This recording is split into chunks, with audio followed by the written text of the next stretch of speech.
अब हम बात करेंगे अंतर्राष्ट्रीय राजनीति के बारे में।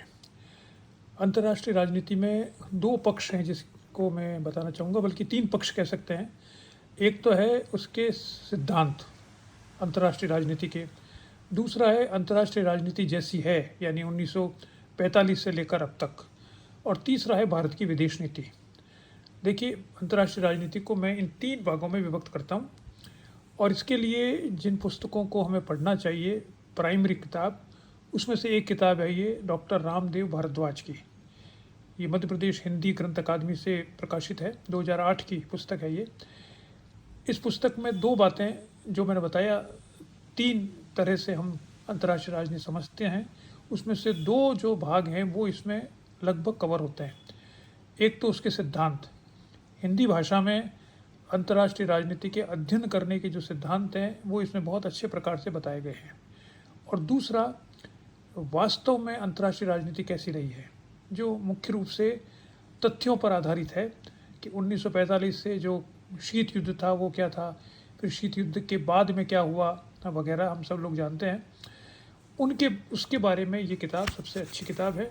बहुत सस्ती है, 200 रुपये की है शायद, और अगर आपको मिल जाती है तो एकमात्र किताब जो अंतर्राष्ट्रीय राजनीति पर आपको चाहिए, वो मेरा सजेशन ये है कि इसको आप सबसे पहले अपने पास रखें। देखिए, इसके जो चैप्टर्स हैं, अंतर्राष्ट्रीय राजनीति, परिभाषा, क्षेत्र व महत्व, अंतर्राष्ट्रीय राजनीति, उत्पत्तियों, विकास, विभिन्न, तीसरा जो अध्याय है वो है विभिन्न सिद्धांत एवं दृष्टिकोण। इसमें यथार्थवादी व्यवस्था और अधिमान्य व्यवहार दृष्टिकोण, मार्क्सवादी दृष्टिकोण, सभी प्रकार के दृष्टिकोण इसमें दिए गए हैं। इसके बाद में जो अवधारणाएं हैं, साम्राज्यवाद, उपनिवेशवाद, नव उपनिवेशवाद, उसको भी अच्छी तरह से समझाया गया है। राष्ट्र शक्ति, सामूहिक सुरक्षा, शक्ति संतुलन, शीत युद्ध, ये शीत युद्ध से इसमें जो इतिहास है अंतर्राष्ट्रीय राजनीति का जिसका हम अध्ययन करते हैं, वो इस चैप्टर से आरंभ होता है। इसमें शीत युद्ध एवं अंतर्राष्ट्रीय राजनीति, तनाव शिथिलता एवं अंतर्राष्ट्रीय राजनीति, साम्यवादी व्यवस्था का विखंडन, गुट निरपेक्ष आंदोलन, निशस्त्रीकरण एवं परमाणु प्रसार, मानवाधिकार, क्षेत्रीयवाद, विश्व व्यापार संगठन, भूमंडलीकरण, आतंकवाद की समस्या, अंतर्राष्ट्रीय राजनीति में हस्तक्षेप की समस्या, जनसंख्या विस्थापन की समस्या, और सजातीय पुनरुत्थान और पहचान की समस्या, जिसे हम एथनिक रिसर्जेंस कहते हैं।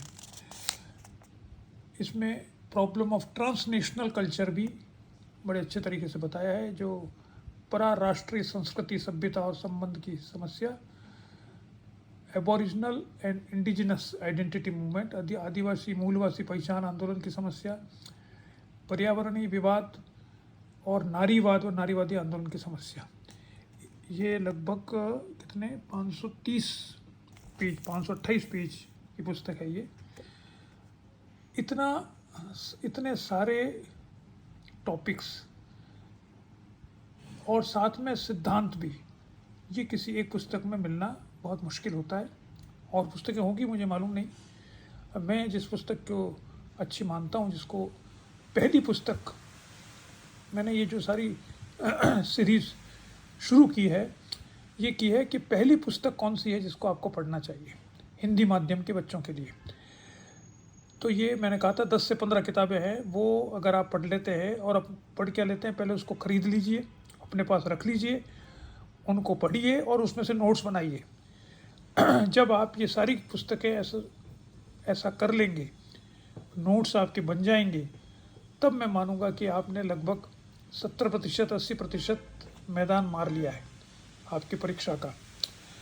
अब आप IAS की परीक्षा देना चाहते हैं तो इससे थोड़ा सा और ऐड कर दीजिए, असिस्टेंट प्रोफेसर देना चाहता है तो भी थोड़ा सा ऐड कर दीजिए। एक तो कुछ नए चैप्टर्स ऐड करने पड़ेंगे, और एक जो चैप्टर्स आप पढ़ रहे हैं उसमें थोड़ा सा मैटर और डालना पड़ेगा। लेकिन मूलभूत रूप से जो पुस्तकें मैंने बताई आपको, उन पुस्तकों का अध्ययन करना लगभग अनिवार्य है अगर आप राजनीति विज्ञान को समझना चाहते हैं। तो चाहे आपने पहले राजनीति विज्ञान का अध्ययन किया है या नहीं किया है, लेकिन इन पुस्तकों का अध्ययन ज़रूर करें। तो जो एक सेक्शन है पॉलिटिकल साइंस का, मैंने 3 सेक्शंस आपको बता दिए हैं।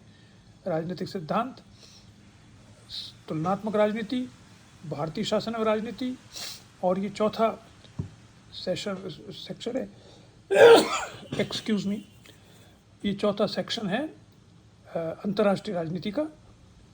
इसमें ये पहली पुस्तक है जिसका आपको अध्ययन करना चाहिए, जिसमें अंतर्राष्ट्रीय राजनीति के दो भाग कवर हो जाते हैं, एक तो सिद्धांत वाला भाग और एक व्यवहार वाला। इसको चूँकि ये किताब 2008 की है तो इसके बाद का आपको पढ़ना ज़रूर पड़ेगा, वो आप अलग अलग जगह से पढ़ लीजिए, या कोई नया एडिशन इसका भी मुझे पता नहीं, अगर आ गया हो तो वो नया एडिशन देख लीजिए। अब एक बात बची जो हम अगले वीडियो में देखेंगे, वो है भारत की विदेश नीति। वो कम से कम 30% सवाल उसमें से आते हैं, 30 से 40%। तो वो हम देखेंगे कौन सी पुस्तक से आपको पढ़ना चाहिए अगले वीडियो में। ठीक है, नमस्कार।